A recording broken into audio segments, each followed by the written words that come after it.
Well, on YouTube, it's your boy TC back with another video, and in this video we're going to be looking at where are they now. And in this particular series, or episode I should say, we'll be looking at the 2002 FA Cup winning squad who won the cup against Chelsea. So on the day, Arsenal come up trumps. We won 2-0, and Ray Parlour and Freddie Ljungberg scored the goals for us on that afternoon. And as mentioned, we'll be looking at the squad and what they're doing now with themselves. So in goal, we begin with David Seaman. Mr. David Andrew Seaman played for Arsenal during 1990 up to 2003. He made 405 appearances during his time at Arsenal. On the day, David Seaman obviously performed really well to keep a clean sheet, as we may all remember, or for those that are young enough to actually remember. After he left Arsenal, David Seaman carried on his footballing career for another season. He went to Manchester City just before things obviously got too good for Man City. However, during his time there, he was the starting goalkeeper for City, and he managed to pull in a few good appearances during his time at City. And then we'll move on to right back, and this is actually one of my favourite right backs Arsenal actually ever had. Maybe Bakary Sagna may squeeze in there. However, this is Lauren. I really can't pronounce his full name. However, Lauren came to Arsenal in the year 2000, and he was part of that Invincibles team. He played for Arsenal up to 2006, where he made 159 appearances, scoring 7 goals during his time for Arsenal. During the FA Cup final, again, Lauren was fantastic, bombing up and down the right wing. And after he left Arsenal, he went on to Portsmouth. Actually, I do remember this quite clearly. He went on to Portsmouth, played there for 3 seasons. However, during that time at Portsmouth, he actually only played 25 times down in the south coast. In 2009, he left, and he actually went on to play in Spain for Cordoba. So Lauren, as I said, made 159 appearances, was one of my best right backs of all time at the club. Moving on is a controversial figure in the name of Sol Campbell. As we all know, Sol Campbell crossed from North London to Arsenal, and for me, he was absolutely fantastic.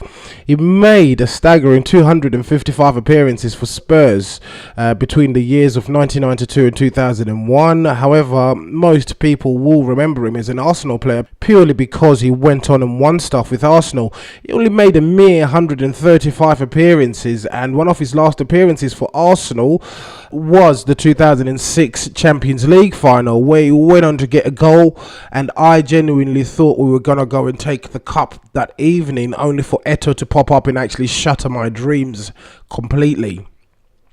So during that day, Sol Campbell was partnered at the back by Captain Fantastic. Again, it was Tony Adams at centre back, one of my favourite all-time centre backs at Arsenal, I should say.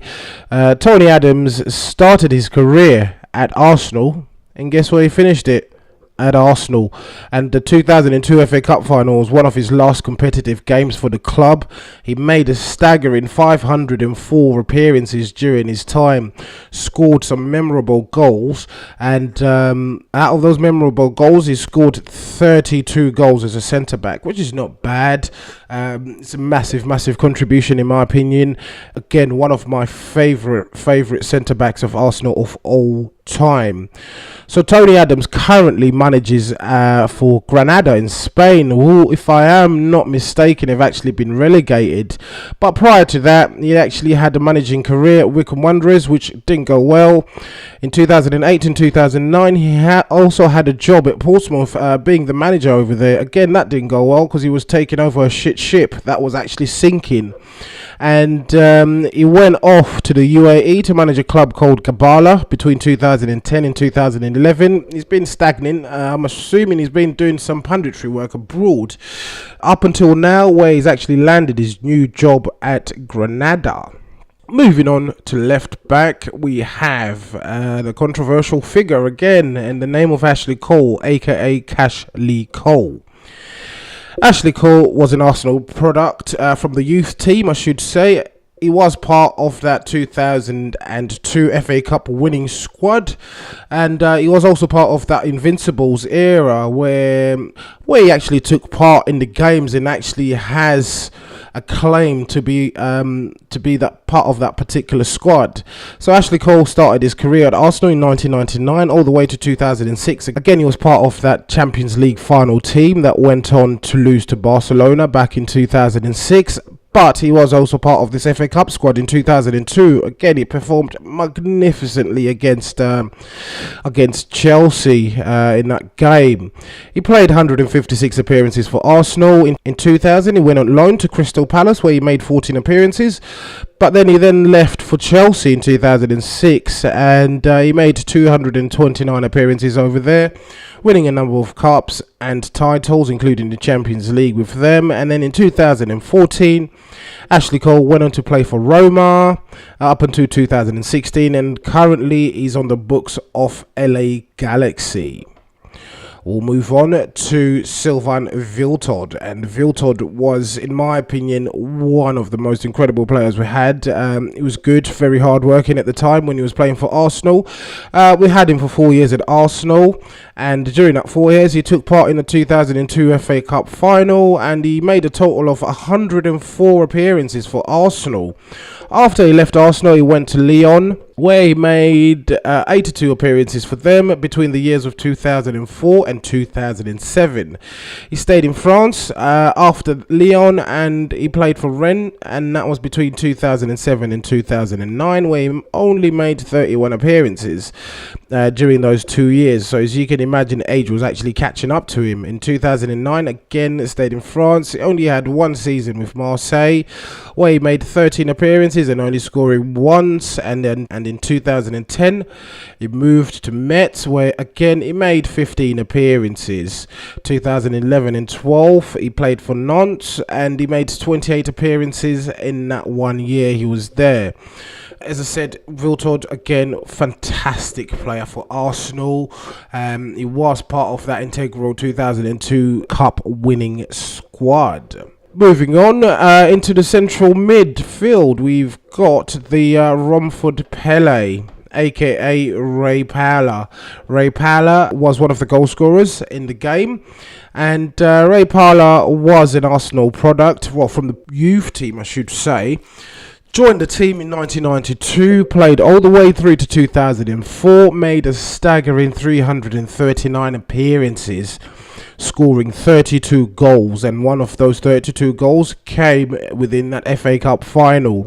From Arsenal, he moved on to Middlesbrough, where he played between the years of 2004 and 2007, making 46 appearances, and in 2007 he joined Hull City, only making 15 appearances, and then in 2012 the guy completely retired after making 400 total career appearances. What a legend. Romford Pele, Ray Parlour, take a bow, son. And then we'll move on to the next person who was partnering Ray Parlour in midfield on that day. And guess what? He got a yellow card. And guess who this guy is? Patrick Viera. For me, Patrick Viera was one of the most gifted footballers out there. And for Wenger to actually snatch him up back in 1996 for a very, very minimal fee was in my opinion one of his masterstrokes in the transfer market. So Viera joined Arsenal in 1996 all the way up to 2005, which meant he was part of that 2002 FA Cup winning squad. He played for Arsenal for 279 appearances, and in that time scoring 29 memorable goals and making sure we kept a number of clean sheets. From 2005 to 2006, he moved to Juventus for one season alone, where he made 31 appearances, and he looked incredible at that time. And I thought, why the hell did we get rid of him?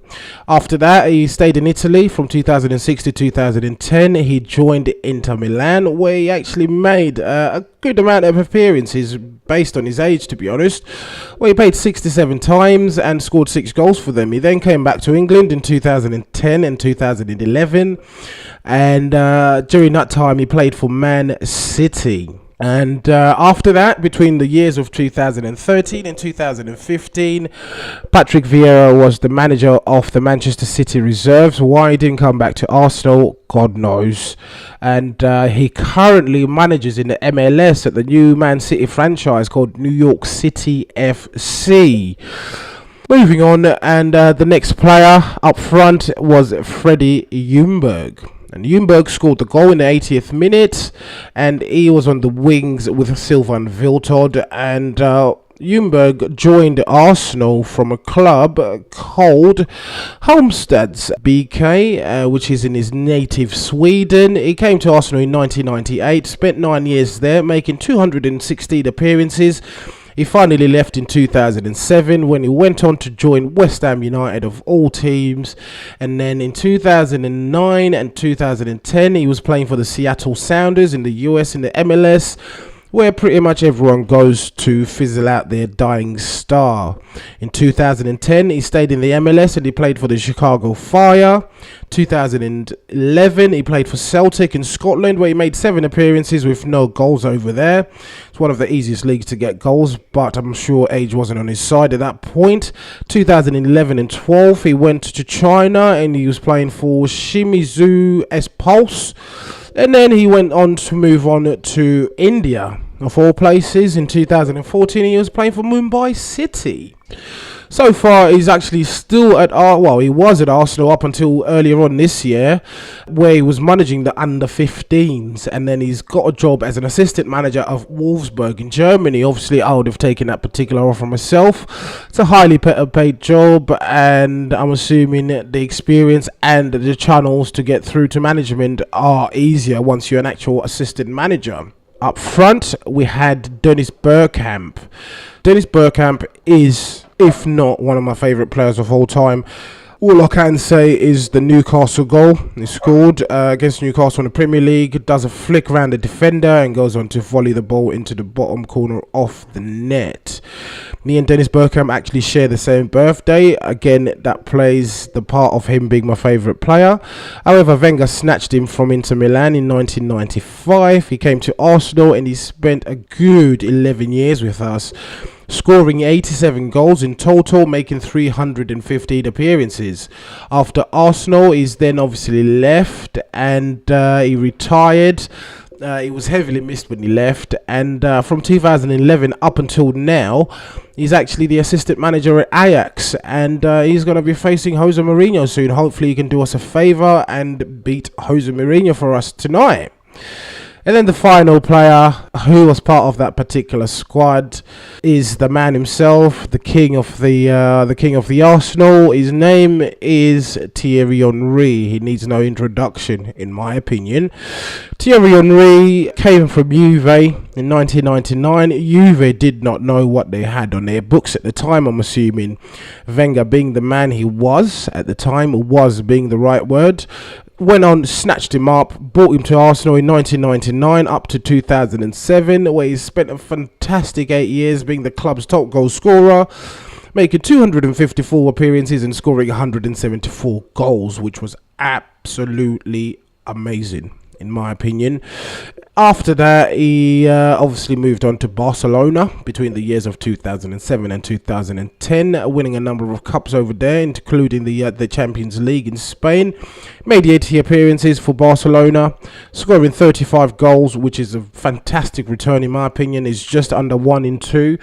And then he moved on to the New York Red Bulls. Again, was fantastic over in the MLS, scoring 51 goals in 122 appearances over a span of 4 years. He actually made a return. I'm sure a lot of Arsenal fans remember this particular return when he came back in 2012 to score that memorable goal. That was amazing. So Henry currently does punditry work for Sky TV, as you may all know. All those are in the UK will be familiar with Sky TV. And he currently is the assistant manager of Belgium. Again, which is a move I don't really get. Wenger should have actually kept him on, trained the guy to be our next manager. He knows the club in and out, as he's spent the longest time at that club within his career. He's up front of being an Arsenal fan. So yeah, don't know why he wasn't kept at the club. So this is our account of where are they now. First episode in the series, and this is the 2002 FA Cup final. We thought we'd kick off the series with this particular squad and this particular game, purely because we will be facing Chelsea again on the 27th of May 2017. What do you guys think? Do you think we should have kept any of these players? Do you think we should have held on to Henry as part of the Arsenal staff, put him in place when Wenger leaves? Please leave your comments below. Thank you very much for watching. I'm Gonna Talk TV. Hit the like button and subscribe to the channel.